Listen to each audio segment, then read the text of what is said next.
নমস্কাৰ। এই মুহূৰ্তত অসম তথা দেশৰ বিভিন্ন প্ৰান্তৰ পৰা যুগুত হৈছে কেইবাটাও গুৰুত্বপূৰ্ণ খবৰ আৰু এনেধৰণৰ খবৰসমূহ নিতৌ চাবলৈ চেনেলটো ছাবস্ক্ৰাইব কৰি ভিডিঅ'টোত এটা লাইক কৰি দিবলৈ আজিৰ প্ৰথমটো গুৰুত্বপূৰ্ণ খবৰ। পুনৰ ভানত বুৰিল যোৰাবাট। মুহলধাৰ বৰষুণৰ পিছতে যোৰাবাটৰ 15 নং আৰু 37 নং ৰাষ্ট্ৰীয় ঘাইপথ সম্পূৰ্ণৰূপে পানীৰ তলত ভুৰ গৈ স্বাভাৱিক জনজীৱন স্তব্ধ হৈ পৰিছে। কাম নাথাকিলে নাহিব ওলাই। মাত্ৰ এজাক বৰষুণতে পুনৰ জলমগ্ন হৈ পৰিল যোৰাবাটত পুনৰ সৃষ্টি হৈছে ভয়াৱহ কৃত্ৰিম বানৰ। মুহলধাৰ বৰষুণৰ পিছতে যোৰাবাটৰ 15 নং আৰু 37 নং ৰাষ্ট্ৰীয় ঘাইপথ সম্পূৰ্ণৰূপে পানীৰ তলত ভুৰ গৈ স্বাভাৱিক জনজীৱন স্তব্ধ হৈ পৰিছে। যোৰাবাটৰ শ্বিলং অভিমুখী আৰু উজনি অসম অভিমুখী দুয়োটা দিশৰ ৰাষ্ট্ৰীয় ঘাইপথে একাঠু পানী পৰ্যন্ত পানী। এই পানীৰ বাবে ৰাষ্ট্ৰীয় ঘাইপথত তীব্ৰ যান-জঁটৰ সৃষ্টি হৈছে। বহু সৰু বৰ বাহন পানীৰ মাজতে বিকল হৈ পৰাত যাতায়াত ব্যৱস্থা সম্পূৰ্ণৰূপে ব্যাহত হৈ পৰে। লগতে কৃত্ৰিম বানৰ বাবে পথছোৱাৰে যাতায়াত স্তব্ধ হৈ পৰাৰ উপক্ৰম হৈছে, যাৰ ফলত কৰ্মস্থলীলৈ ওলাই অহা লোক আৰু দীৰ্ঘ দূৰত্বৰ যাত্ৰীসকলে চৰম দুৰ্ভোগ ভুগিবলগীয়া হৈছে। উল্লেখযোগ্য যে বৰষুণ দিলে এতিয়া যোৰাবাটত হাৰাশাস্তিৰ সন্মুখীন হ'বলগীয়া হয় জনসাধাৰণে। ঘণ্টাৰ পিছত ঘণ্টা ধৰি আবদ্ধ হৈ থাকিবলগীয়া হয় যান-জঁটত। সামান্য বৰষুণতেই যোৰাবাট অঞ্চলটো বাৰে বাৰে কৃত্ৰিম বানৰ কবলত পৰে বুলি স্থানীয় ৰাইজে ক্ষোভ প্ৰকাশ কৰিছে। সমস্যাটোৰ স্থায়ী সমাধানৰ বাবে প্ৰশাসনক ক্ষীপ্ৰ পদক্ষেপ গ্ৰহণ কৰিবলৈ সচেতন মহলে দাবী জনাইছে। আন এটা খবৰ। মামা হিল খন্দা বন্ধ কৰি দিয়ক, নহলে আমাৰ গাঁওখনো উটি যাব। সৰ্বশ্ৰান্ত হোৱা বানাক্ৰান্ত ৰাইজে এতিয়া স্পষ্টভাৱে বুজি উঠিছে যে মাফিয়া আৰু চৰকাৰী যন্ত্ৰৰ অৱহেলাৰ বাবেই এনে কৃত্ৰিম মানৱ সৃষ্ট দুৰ্যোগৰ সৃষ্টি হৈছে। অবৈধ শিল খননক লৈ বানাক্ৰান্তৰ প্ৰশ্ন মুখ্যমন্ত্ৰীক। দিখৌ নদীৰ সাম্প্ৰতিক ভয়াৱহ আৰু প্ৰলয়ংকাৰী ভাং পৰিস্থিতিক লৈ এতিয়া সমগ্ৰ শিৱসাগৰ জিলাত সৃষ্টি হৈছে তীব্ৰ ক্ষোভ আৰু অসন্তুষ্টি।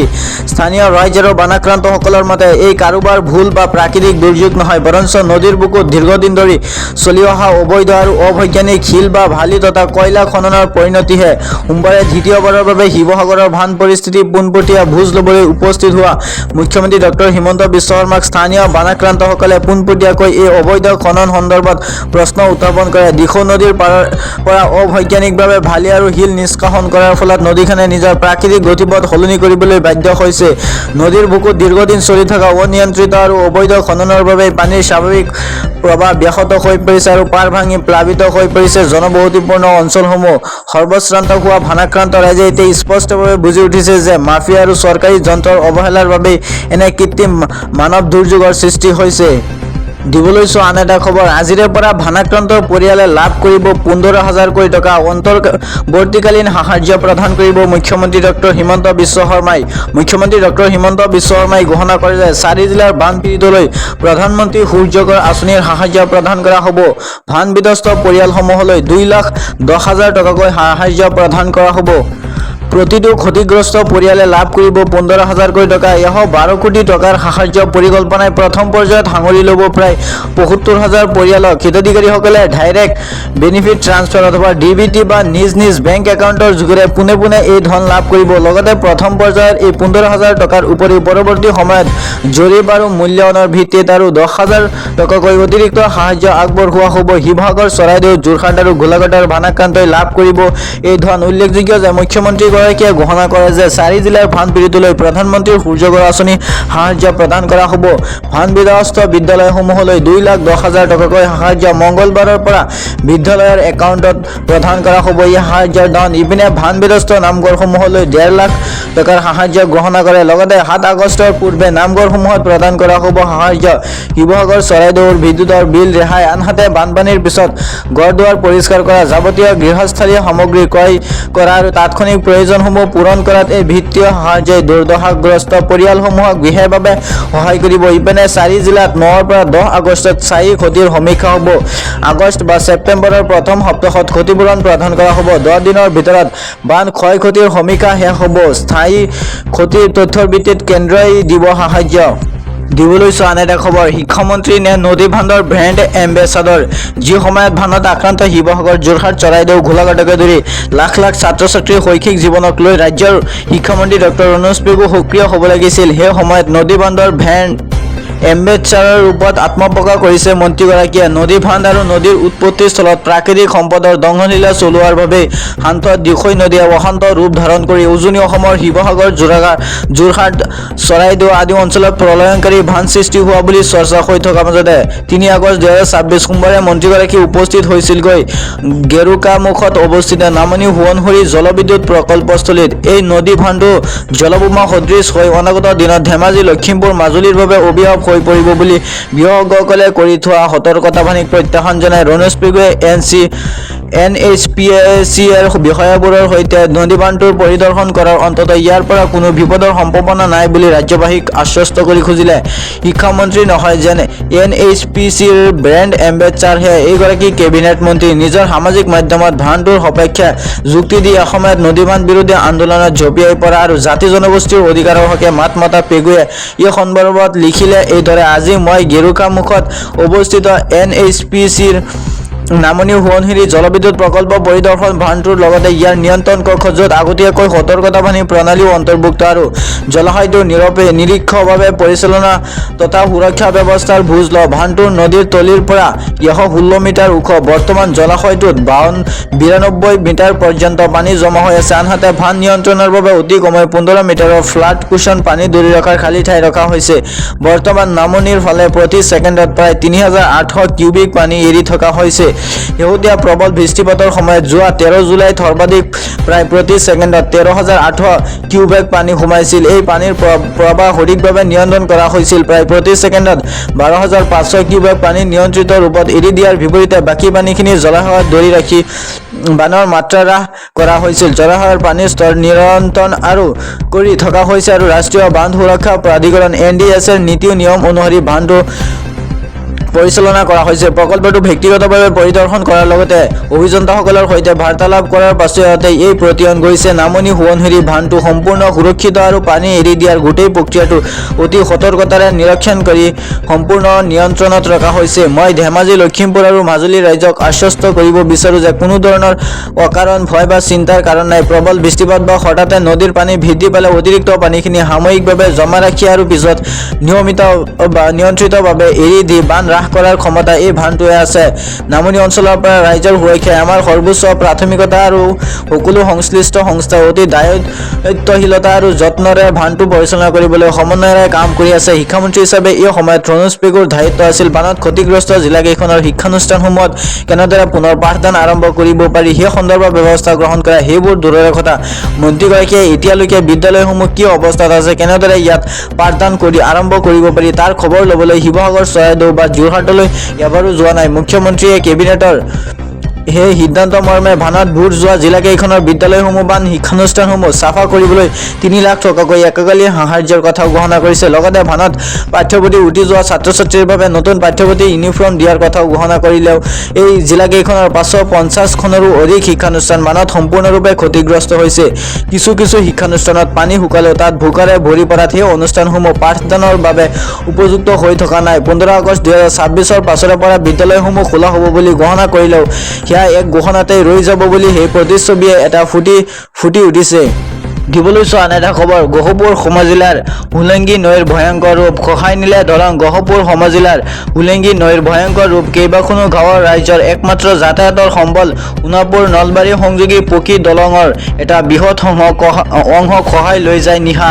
গহপুৰ সমজিলাৰ হোলেংগী নৈৰ ভয়ংকৰ ৰূপ, কেইবাখনো গাঁৱৰ ৰাইজৰ একমাত্ৰ যাতায়াত সম্বল সোণাপুৰ নলবাৰী সংযোগী পকী দলঙৰ এটা বৃহৎ অংশ খহাই লৈ যায় নিশা। যাতায়াত ইতিমধ্যে বিচ্ছিন্ন। গাঁওবাসীয়ে এই বিষয় গহপুৰ জলসম্পদ বিভাগক এমাহ পূৰ্বে অৱগত কৰি দলংখনৰ খহনীয়া ৰোধৰ ব্যৱস্থা কৰিবলৈ দাবী জনাইছিল। কিন্তু জলসম্পদ বিভাগে কেইডালমান বাঁহ পুতি দায়িত্ব সামৰিলে এতিয়া খুব উজাৰিছে গাঁওবাসীয়ে।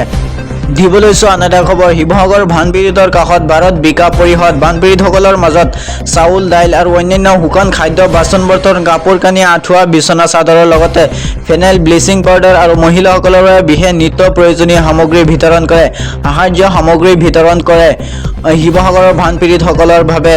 বানত বিধ্বস্ত হৈ যোৱা শিৱসাগৰ জিলাৰ একাধিক অঞ্চলত ভাৰত বিকাশ পৰিষদ অসম প্ৰান্তৰ উদ্যোগত সাহায্য বিতৰণ আৰু শ্ৰমদান কাৰ্যকৰী সফলতাৰে সম্পূৰ্ণ কৰা হয়। প্ৰান্তীয় সভাপতি ডক্টৰ কিশোৰ কুমাৰ বৰুৱা আৰু প্ৰান্তীয় সাধাৰণ সম্পাদক নিৰ্মলকান্ত ধেৰ নেতৃত্বত এই সেৱামূলক কাৰ্যসূচী পৰিচালনা কৰা এই সেৱামূলক অভিযানত ভাৰত বিকাশ পৰিষদৰ যোৰহাট, ডিব্ৰুগড়, শ্ৰীভূমি, ভিৰবাজাৰ, বঙাইগাঁও আৰু ব্ৰহ্মপুত্ৰ শাখাৰ সদস্যসকলে সক্ৰিয়ভাৱে অংশগ্ৰহণ কৰে। দলটোৱে শিৱসাগৰৰ নেপালীখুটি, চুমুনি, বেতমাৰী, চন্তকা আটাইকেইটা বানপীড়িত অঞ্চলত উপস্থিত হৈ ক্ষতিগ্ৰস্ত পৰিয়ালসমূহক জৰুৰী সাহায্য প্ৰদান কৰাৰ লগতে বোকাপল পৰি থকা স্থানসমূহত শ্ৰমদান আগবঢ়ায়। উল্লেখযোগ্য যে পৰিষদৰ কেন্দ্ৰীয় সমিতি আৰু অসমৰ বিভিন্ন প্ৰান্তৰ উদ্ধাৰমনা ৰাইজৰ বৰঙণিৰে সংগ্ৰহ কৰা নিম্নলিখিত প্ৰয়োজনীয় সামগ্ৰীসমূহ বানপীড়িতসকলৰ মাজত চাউল, দাইল আৰু অন্যান্য শুকান খাদ্য, বাচন বৰ্তন, কাপোৰ কানি, আঁঠুৱা, বিচনা চাদৰৰ লগতে ফেনাইল, ব্লিচিং পাউডাৰ আৰু মহিলাসকলৰ বাবে বিশেষ নিত্য প্ৰয়োজনীয় সামগ্ৰী বিতৰণ কৰে। আনহাতে ভয়ংকৰ বানত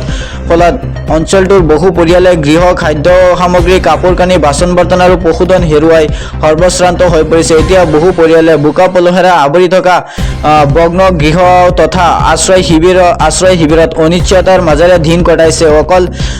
অকাল দুৰ্যোগে সৃষ্টি কৰা এই হৃদয় বিদাৰক পৰিস্থিতিত পৰিষদে আগবঢ়োৱা সাহায্য ভুক্তভোগীসকলক বিশেষ সকাহ দিয়ে। উক্ত কাৰ্যসূচীত অংশগ্ৰহণ কৰি অসম প্ৰান্ত সভাপতি ডক্টৰ কিশোৰ কুমাৰ বৰুৱাই কয় যে দুৰ্যোগৰ সময়ত অসহায় মানুহৰ কাষত থিয় দিয়াটো কেৱল সামাজিক দায়িত্বই নহয়, ই এক মহান মানৱীয় কৰ্তব্য। সমাজৰ বিভিন্ন শ্ৰেণীৰ লোকে আন্তৰিকতাৰে আগবঢ়োৱা সহযোগিতা আৰু সহমৰ্মিতাৰ ফলতে এই বৃহৎ সেৱামূলক কাৰ্যসূচী ৰূপায়ণ কৰা হ'ল। তেওঁ লগতে কয় যে আৰ্তজনৰ সেৱাই কৰাই হৈছে মানৱতাৰ শ্ৰেষ্ঠ ধৰ্ম। এই আদৰক সাৰথিয়াই কৈ ভাৰত বিকাশ পৰিষদে সম্পৰ্ক, সহযোগ, সংস্কাৰ, সেৱা আৰু সমৰ্পণ এই পঞ্চস্তম্ভৰ আধাৰত ভৱিষ্যতে সমাজৰ দৰিদ্ৰ, দুৰ্বল আৰু প্ৰয়োজনীয় লোকসকলৰ কাষত সদায় সেৱামূলক কাৰ্যসূচী অব্যাহত থাকিব। দিবলৈ আন এটা গুৰুত্বপূৰ্ণ খবৰ, ফিৰিংগতিয়ে মুকলি কৰিলে হেল্প মং। এই এপ্লিকেশ্যনটোৰ প্ৰাথমিক লক্ষ্য হৈছে বানপানীত ক্ষতিগ্ৰস্ত লোকসকলক তাৎক্ষণিকভাৱে সহায় কৰা। দুৰ্যোগ ব্যৱস্থাপনা আৰু জৰুৰীকালীন সেৱাৰ বাবে মুকলি বিশেষ এপ। প্ৰাকৃতিক দুৰ্যোগ আৰু জৰুৰীকালীন পৰিস্থিতিত বিপদাপন্ন লোকসকলক দ্ৰুত উদ্ধাৰ, সাহায্য যোগান আৰু সমন্বয় ৰক্ষাৰ উদ্দেশ্যে ফিৰিংগতি নামৰ প্ৰতিষ্ঠানটোৱে মুকলি কৰিছে এক অভিনৱ তথা সম্পূৰ্ণ বিনামূলীয়া মোবাইল এপ্লিকেশ্যন হেল্প মং। এই ডিজিটেল মঞ্চখনৰ জৰিয়তে দুৰ্যোগত আবদ্ধ লোকসকলক স্বেচ্ছাসেৱক, বেচৰকাৰী সংস্থা, চৰকাৰী বিভাগ, উদ্ধাৰকাৰী দল, দাতা আৰু সাধাৰণ ৰাইজৰ সৈতে পোনপটীয়াকৈ সংযোগ কৰাই দিয়া হ'ব। এই এপ্লিকেশ্যনটোৰ প্ৰাথমিক লক্ষ্য হৈছে বানপানীত ক্ষতিগ্ৰস্ত লোকসকলক তাৎক্ষণিকভাৱে সহায় কৰা। অৱশ্যে পৰৱৰ্তী সময়ত হেল্প মংক সমগ্ৰ ভাৰতজুৰি ভূমিকম্প, ঘূৰ্ণীবতাহ, ভূমিস্খলন, ডাৱৰ বিস্ফোৰণ, অগ্নিকাণ্ড আদিৰ দৰে প্ৰাকৃতিক বিপৰ্যয় আৰু জৰুৰীকালীন অৱস্থাত ব্যৱহাৰ কৰিব পৰাকৈ এক ৰাষ্ট্ৰীয় দুৰ্যোগ প্ৰশমন মঞ্চ হিচাপে গঢ়ি তোলাৰ পৰিকল্পনা কৰা হৈছে। এই হেল্প মং কেনেদৰে কাৰ্যকৰী হ'ব? লাইভ লোকেশ্যন আৰু জিঅ' টেগিং। দুৰ্যোগত আবদ্ধ লোকসকলে নিজৰ বৰ্তমানৰ স্থান, ফটো, পৰিস্থিতিৰ সবিশেষ আৰু জৰুৰী প্ৰয়োজনৰ কথা এপটোত আপলোড কৰিব পৰাৰ সুবিধা থাকিব। প্ৰত্যক্ষ যোগাযোগ, ভুক্তভোগীৰ তথ্য লাভ কৰাৰ লগে লগে সহায়কাৰী সংস্থা, স্বেচ্ছাসেৱক আৰু দাতাসকলে পোনে পোনে ভুক্তভোগীৰ সৈতে যোগাযোগ কৰিব পাৰিব। স্বচ্ছতা আৰু দ্ৰুততা, মধ্যভোগী অবিহনে পোনে পোনে যোগাযোগ হোৱাৰ বাবে সাহায্য প্ৰক্ৰিয়া অধিক খৰতকীয়া আৰু স্বচ্ছ ফলপ্ৰসূ হৈ পৰিব। উল্লেখযোগ্য যে এপ্লিকেশ্যনটোৰ মূল পৰিকল্পক তথা ফিৰিংগতিৰ সহ প্ৰতিষ্ঠাপক অনুজ কুমাৰ বৰুৱাই কয় যে মই শিৱসাগৰ জিলাৰ বাসিন্দা। শেহতীয়াকৈ শিৱসাগৰ, চৰাইদেউ, নাজিৰা, যোৰহাট, গোলাঘাট আৰু দেৱগাঁৱৰ দৰে অঞ্চলত যি ভয়াৱহ বান পৰিস্থিতিৰ সৃষ্টি হৈছে, এনে বিপৰ্যয়ৰ সময়ত সমগ্ৰ ভাৰত তথা বিশ্বৰ মানুহে সহায় কৰিব বিচাৰিলেও এক বিশ্বাসযোগ্য মঞ্চৰ অভাৱ দেখা যায়। সেই প্ৰয়োজনীয়তাৰ পৰাই হেল্প মংকৰ জন্ম হৈছে। আনহাতে এপ্লিকেশ্যনটোৰ প্ৰযুক্তিগত বিকাশ আৰু নতুন দিল্লীত কৰ্মৰত অসমৰ প্ৰযুক্তিৰ বিশেষজ্ঞ দীক্ষিত ৰাজখোৱাই কয় যে সহজ ব্যৱহাৰযোগ্যতা, দ্ৰুততা আৰু বিশ্বাসযোগ্যতামূলক মূল ভিত্তি হিচাপে লৈ এপটো প্ৰস্তুত কৰা হৈছে। Jio' tagging, live location share আৰু ৰিয়েল টাইম আপডেটেৰে অতি কম সময়ৰ ভিতৰত ভুক্তভোগীৰ ওচৰত সহায় উপস্থিত হ'বলৈ সক্ষম হ'ব।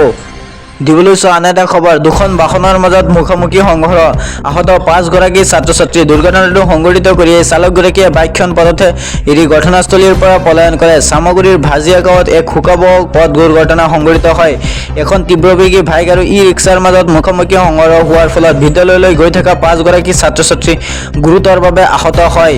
ছাত্ৰ-ছাত্ৰীকেইগৰাকী ই-ৰিক্সাৰ বিদ্যালয়লৈ গৈ থকা অৱস্থাতে বিপৰীত দিশৰ পৰা অহা AH02AW9360 পঞ্জীয়ন K7 নম্বৰৰ এখন তীব্ৰবেগী বাইকে সংঘটিত কৰে এই দুৰ্ঘটনাটো সংঘটিত কৰি চালকগৰাকীয়ে বাইকখন পথতে এৰি ঘটনাস্থলীৰ পৰা পলায়ন কৰে আহত ছাত্ৰ-ছাত্ৰীসকল ক্ৰমে মাহিদ হুছেইন ৱাকিল আহমেদ আৰু তামিম আহমেদ ৰাছেল আনসাৰী আৰু নমন আনসাৰী বুলি জানিব পৰা গৈছে লগতে স্থানীয় ৰাইজে ঘটনাস্থলীৰ পৰা আহত ছাত্ৰ-ছাত্ৰীসকলক লগে উদ্ধাৰ কৰি চিকিৎসালয়ৰ বাবে সামগ্ৰী প্ৰাথমিক স্বাস্থ্য কেন্দ্ৰলৈ প্ৰেৰণ কৰে ইপিনে ঘটনাৰ খবৰ পোৱাৰ লগে সামগ্ৰী আৰক্ষীৰ এটা দলে ঘটনাস্থলীত উপস্থিত হয় আৰক্ষীয়ে দুৰ্ঘটনাগ্ৰস্ত ই-ৰিক্সা আৰু বাইকখন জব্দ কৰি থানালৈ লৈ যায় বৰ্তমানে আৰক্ষী পলাতক বাইক আৰোহীগৰাকীৰ সন্ধানত তদন্ত অব্যাহত ৰাখিছে দিবলৈ আন এটা খবৰ বহুতে দিছে সাহায্য কিন্তু বানাক্ৰান্ত কৃষকক সকাহ দিব কোনে বানে নিহে কৰি নিয়া উজনিৰ 4 জিলাৰ ৰাজ্যক সকাহ দিবলৈ সকলোৰে পৰ্যায়মানে সহায় কৰিছে অসমৰ ভিন্ন প্ৰান্তৰ ব্যক্তি দল সংগঠনৰ লগতে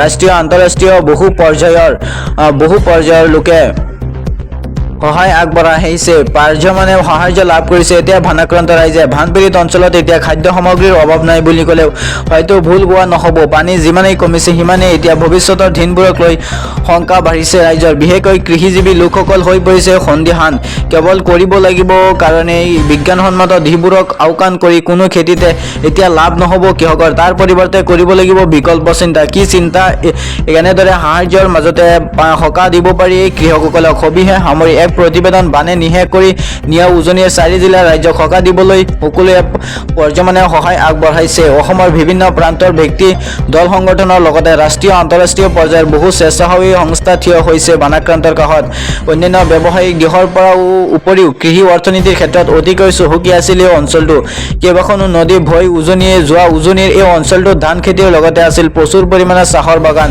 এইখিনিতে উল্লেখ কৰা প্ৰয়োজন যে নাজিৰাত আছে অসম কোম্পানীৰ ঐতিহাসিক চাহ বাগানসমূহ আনহাতে যোৰহাটক অসমৰ চাহৰ ৰাজধানী বুলি কোৱা হয় এনে পৰিপ্ৰেক্ষিতত প্ৰলয়ংকাৰী এই বানে নিহে কৰিলে সকলোবোৰ এই অঞ্চলটোৰ সমতল পথাৰবোৰত ৰবি শস্যৰ উৎপাদনো আছিল চকুত লগা যোৰহাট শিৱসাগৰৰ নদী কাষৰীয়া পথাৰবোৰত সৰিয়হ আৰু আলু খেতিত যথেষ্ট লাভ আদায় কৰিছিল কৃষকে জাজি বুকদৈ আৰু দিখৌ নদীৰ উপত্যকাৰ মাটি সৰিয়হ খেতিৰ বাবে অতি উত্তম উজনিৰ এই পথবোৰৰ বতৰত বিলাহী বেঙেনা বন্ধাকবি ফুলকবি ওলকবি মটৰমাহ মূলা হফা আৰু পালেং আদি খেতিৰ বাবে ভৰি থাকে কিন্তু বলিয়া বানে সকলো নিহে কৰি দিলে পথাৰ ঘৰ সকলোবোৰ ধ্বংস হোৱাৰ পাছতে বানাক্ৰান্তই আকৌ সপোন দেখিবলৈ লৈছে নতুনকৈ পোখা মেলা কৃষিজীৱী ৰাইজৰ এই সপোনক সকাহ দিয়াৰ ক্ষেত্ৰত চৰকাৰী বেচৰকাৰীভাৱে উদ্যোগ গ্ৰহণ কৰা হৈছে দিবলৈ আন এটা খবৰ কঠীয়া বিতৰণ আৰম্ভ অসম জাতীয় পৰিষদৰ সোমবাৰে মাহমাৰা সমষ্টিৰ বিভিন্ন প্ৰান্তৰ খেতিপথাৰত উপস্থিত হৈ কৃষক ৰাইজৰ মাজত কঠীয়া বিতৰণ কৰে দলটোৰ সভাপতি লুৰিণজ্যোতি গগৈয়ে বানপীড়িত কৃষকসকলে সহায়ৰ হাত আগবঢ়াই কঠীয়া বিতৰণ আৰম্ভ কৰিছে অসম জাতীয় পৰিষদে সোমবাৰে মাহমাৰা সমষ্টিৰ বিভিন্ন প্ৰান্তৰ খেতিপথাৰত উপস্থিত হৈ কৃষক ৰাইজৰ মাজত কঠীয়া বিতৰণ কৰি দলটোৰ সভাপতি লুৰিণজ্যোতি গগৈয়ে উজনি অসমৰ বিভিন্ন অঞ্চলৰ পৰা সংগ্ৰহ কৰি অনা এই কঠীয়াসমূহ মঙলবাৰৰ পৰা অসম বানপীড়িত অঞ্চলসমূহতো যোগান ধৰাৰ ব্যৱস্থা কৰিব দলটোৱে ইয়াৰ উপৰি শিৱসাগৰ আৰু চৰাইদেউ জিলাৰ কৃষকসকলৰ বাবে পৰৱৰ্তী সময়ত নিজেই কঠীয়া সিঁচি যোগান ধৰাৰ কথা উল্লেখ কৰে লুৰিণজ্যোতি গগৈয়ে লগতে কৃষকৰ খেতিপথাৰত প্ৰয়োজন হলে নিজে শ্ৰমদান কৰিবলৈ সাজু বুলি মন্তব্য কৰি কৃষকৰ সমাজৰ এই দুঃসময়ত সদায় কাষত থকাৰ আশ্বাস প্ৰদান কৰে অসম জাতীয় পৰিষদৰ সভাপতিগৰাকীয়ে উল্লেখযোগ্য যে বৃহত্তৰ নাজিৰা সমষ্টিৰ চন্তক সন্দিকৈ গাঁও চন্তক বগদাই গাঁৱৰ লগতে নাজিৰাৰ চহৰৰ কেইবাটাও বানাক্ৰান্ত অঞ্চল পৰিদৰ্শন কৰে অসম জাতীয় পৰিষদৰ সভাপতি গগৈয়ে এই সময়ছোৱাত এই বানপীড়িত ৰাইজৰ সৈতে মত বিনিময় আৰু কৰি তেওঁলোকৰ সমস্যাৰ বুজ লয় লগতে বানাক্ৰান্ত পৰিয়ালসমূহৰ মাজত কিছু বান সাহায্য সামগ্ৰী বিতৰণ কৰে লগতে ইয়াকো উল্লেখ কৰিব লাগিব যে অসম জাতীয় পৰিষদৰ এই প্ৰয়াসত 100ৰো অধিক ৰোৱনী আৰু 200ৰো অধিক শ্ৰমদানকাৰীয়ে অংশগ্ৰহণ কৰিছে মানুহৰ দুখৰ সময়ত মানুহৰ কাষত থিয় দিয়াৰ এই যাত্ৰাত সহযোগিতা কৰা সকলোলৈ দলৰ পৰাই আন্তৰিক আৰু কৃতজ্ঞতা জনাই লুৰিণজ্যোতি গগৈয়ে এয়া আছিল আজিৰ এই ডাঙৰ খবৰসমূহ এনেধৰণৰ খবৰসমূহ নিতৌ চাবলৈ চেনেলটো ছাবস্ক্ৰাইব কৰি ভিডিঅ'টোত এটা লাইক কৰি দিব ধন্যবাদ।